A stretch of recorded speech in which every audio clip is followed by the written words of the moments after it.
students, how are you? I hope you all are fine. अभी बहुत दिन 3 दिन की छुट्टी हो गई, उसके बाद आज से हम पढ़ाई शुरू करेंगे। हमारा लेसन नंबर 7 है सौथी मोटू धन, मतलब सबसे बड़ा धन। आपको पता है दुनिया में सबसे बड़ा धन क्या है? नहीं पता? चलो आज हम सीखते हैं सबसे बड़ा धन क्या है। સંસારમાં રૂપિયા, પૈસા, અન્ન, ભૂમિ, સોનું, ચાંદી તેમજ ઘરેણા જેવું અનેક પ્રકારનું ધન હોય છે, પરંતુ આ તમામથી વિશિષ્ટ ધન વિદ્યા છે। मतलब ये पैराग्राफ में बताया है कि पूरे संसार में, पूरी दुनिया में पैसा, खाना, जमीन, सोना, चांदी और ज्वेलरी, वो सब मानते हैं कि ये सबसे बड़ा धन है, पर इन सबसे ऊपर है एजुकेशन, नॉलेज और मतलब की विद्या। ये सबसे बड़ा धन है। उसके बाद लिखा है बाळको विद्यानो महिमा अपार छे। अन्य धन ने तो चोर चोरीने लई जई शके छे, दुश्मनो पण छीनवी शके छे, परंतु विद्यारूपी धन ने कोई चोरी शकતું નથી કે છીનવી શકતું નથી। अन्य धन खर्च करवाથી ઓછું થઈ જાય છે, પરંતુ વિદ્યા એક એવું અમૂલ્ય ધન છે કે તેનો ગમે તેટલો ખર્ચ કરીએ તો તે વધે જ જાય છે। ये पैराग्राफ में बोला है कि बच्चों, विद्या का महिमा, एजुकेशन की महिमा बहुत है। ये जो सारे धन है ना, ज्वेलरी, जमीन और चांदी, सोना, वो तो कोई भी चोर चोरी करके लेके भी जा सकता है, पर जो हमारे पास नॉलेज है, जो एजुकेशन है, उसको कभी भी कोई चोरी नहीं कर सकता और कोई हमसे छीन भी नहीं सकता। जो आपके पास नॉलेज है वो आपके पास ही रहेगा और उससे कोई छीन के नहीं लेके जा सकता। और कोई अन्य धन, मतलब जैसे सोना, चांदी, पैसा, उसको जितना खर्च करोगे ना वो तो कम हो जाएगा, पर ये एजुकेशन और नॉलेज ऐसा धन है कि जिसको जितना खर्च करोगे उतना बढ़ेगा। मतलब कोई बच्चा है आपका पैरेलल, आपका दोस्त है, उसको कुछ समझ में नहीं आ रहा है, अगर आप उसको समझाओगे तो उसको तो समझ में आएगा, उसके साथ आपकी भी नॉलेज बढ़ेगी और जो आप समझा रहे हो उसका बेस आपको भी पक्का हो जाएगा। इसका मतलब है कि आप जितना विद्या दूसरे को देते हो उतना ही आपका बढ़ता है। ધનનો આદર કેટલાક લોકો વધુ પ્રમાણમાં કરે છે। રાજાની પૂજા પણ પોતાના દેશમાં જ થાય છે, પણ વિદ્વાન તો સર્વત્ર પૂજાય છે। વિદ્વાનની વિદ્યા આગળ ભલભલા ઝૂકી જાય છે। मतलब यहाँ पे बोला है कि धन, जिसके पास बहुत सारी दौलत है ना, उसका सम्मान तो बहुत सारे लोग करते हैं और राजा की पूजा भी उसके ही देश में, उसके ही राज्य में होती है, पर विद्वान मतलब जिसके पास नॉलेज है, जो एजुकेटेड है, जो बहुत ही ज्यादा पढ़ा लिखा है, उसकी पूजा, उसका सम्मान पूरे दुनिया में होता है। वो जहाँ भी जाएगा उसकी पूजा होगी और उसकी विद्वान की विद्या, मतलब जो एजुकेटेड है, उसकी नॉलेज के आगे तो सारे झुक जाते हैं। आप देखो हमारे देश के राष्ट्रपति, पूर्व राष्ट्रपति है अब्दुल कलाम, कितने पढ़े लिखे थे, तो उनकी विद्वता के आगे सारी दुनिया नतमस्तक थी कि नहीं, इसके जैसा जो नॉलेज किसी के पास नहीं है। वो जहाँ भी जाते थे उनका सम्मान होता था। क्यों? क्योंकि उनके पास विद्या थी।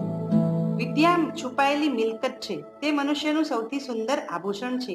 વિદ્યા મેળવવાથી વિદ્યાર્થીને તમામ સુખ પ્રાપ્ત થાય છે। વિદ્યા ગુરુઓની પણ ગુરુ છે। વિદેશમાં વિદ્યા ભાઈ સમાન સાથ આપે છે। રાજાઓ પણ વિદ્યાનો આદર કરે છે। विद्या वगरनो मानस पशु समान छे।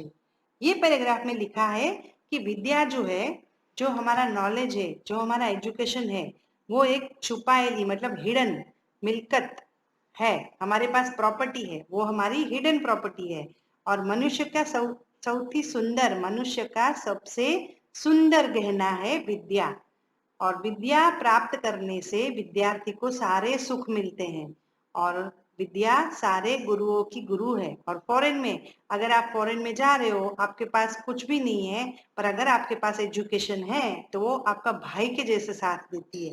जैसे मुश्किल में भाई खड़ा होता है, वैसे अगर आपके पास नॉलेज है, एजुकेशन है और आप कहीं भी जा रहे हो तो आप उससे भी अपना खर्चा निकाल सकते हो। आप किसी और को ट्यूशन पढ़ा सकते हो, किसी और को विद्या दे सकते हो, इस तरह से अपना खर्चा निकाल सकते हो।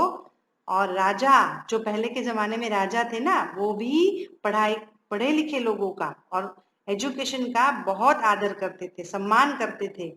और यहाँ पे लिखा है कि बगैर विद्या के, जो पढ़ा लिखा नहीं है, वो मनुष्य पशु के समान, मतलब एनिमल के जैसा है। जिसको कुछ भी समझ नहीं है। ભારત ભૂમિ તો વિદ્યાની ખાણ છે. અહીં અનેક ઋષિ મુનિઓ થઈ ગયા, જેમની આગળ દુનિયા નતમસ્તક છે. વિદ્યાના પ્રતાપથી જ મનુષ્ય આજે ચંદ્રલોક સુધી પહોંચી શક્યો છે. વિદ્યાથી જ અનેક પ્રકારની પ્રાપ્તિ થાય છે. विद्यार्थी જ मनुष्य महान बनी सके છે. इसमें लिखा है कि भारत, हमारी भारत भूमि तो विद्यानी खान मतलब विद्या की ही जननी है. आपको पता है सबसे पहली यूनिवर्सिटी भारत की ही तो थी, नालंदा, जो सबसे पहली यूनिवर्सिटी. और इस यूनिवर्सिटी में ना बाहर से फॉरेन से लोग पढ़ने आते थे. तो वो हमारे भारत में तो संस्कृति रही है, पढ़ाई लिखाई. और संस्कृत जो सारे लैंग्वेज की जननी है वो कहाँ पे बोली जाती थी? भारत में. तो भारत ही तो है जो भारत भूमि ऐसी है जहाँ पे विद्या सबसे ज्यादा होती है, सबसे ज्यादा मिलती है. हमारे अनेक ऋषि मुनि हो गए, बहुत पढ़े लिखे, बहुत ज्यादा सम्माननीय ऋषि मुनि, जो दूसरों को पढ़ाते थे, लिखाते थे. और हमारे महान गणित शास्त्री आर्यभट्ट, वो भी तो भारत के थे.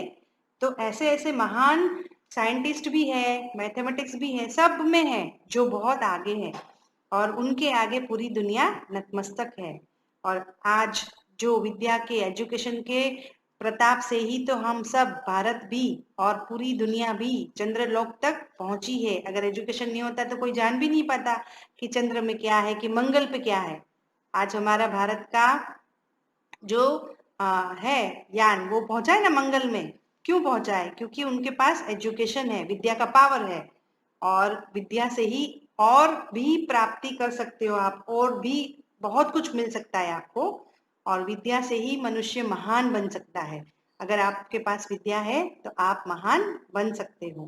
એટલે બાળકો વિદ્યા પ્રાપ્ત કરવામાં ક્યારેય આળસ ન કરશો. રોજનું સ્વાધ્યાય રોજ જ કરી લેવું અને ગુરુજીનો આદર કરજો.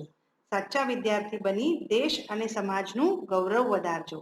लास्ट पैराग्राफ में लिखा है कि बच्चों कभी भी विद्या मतलब पढ़ाई लिखाई से कभी भी आलस नहीं करना, कभी भी लेजीपन नहीं करना. जो जिसका जो भी होमवर्क है, रोज का रोज होमवर्क रोज करना है. तो और गुरुजी का आदर तो पहले करना है. आपको पता है जब ये अब्दुल कलाम जी राष्ट्रपति बने और उनका बहुत बड़ा सम्मान हुआ था कि ये राष्ट्रपति बने हैं, तो उनसे पूछा गया था कि आप अपने गेस्ट की लिस्ट दो, आप किसको बुलाना चाहोगे? तो उन्होंने अपने गुरुजी को ही बुलाया था, एक सम्मान दिया था. तो आपको भी अपने गुरुजी का सम्मान करना है और सच्चा विद्यार्थी बन के पूरे देश और समाज का गौरव बढ़ाना है. एक अच्छा जो विद्यार्थी होता है ना, एक अच्छा देश का नागरिक भी बन सकता है. जिसके पास विद्या है वो हर जगह सम्मान पाता है. और आप देखो हमारे यहाँ पे सुंदर पिचई, जो आज गूगल के सीईओ है, क्यों है? क्योंकि उनके पास पढ़ाई लिखाई है, उनके पास नॉलेज है और बहुत मेहनत से वो कमाए हैं. तो बच्चों आज से कभी भी पढ़ाई लिखाई में आलस नहीं करना है. ठीक है? समझ में आ गया? Thank you.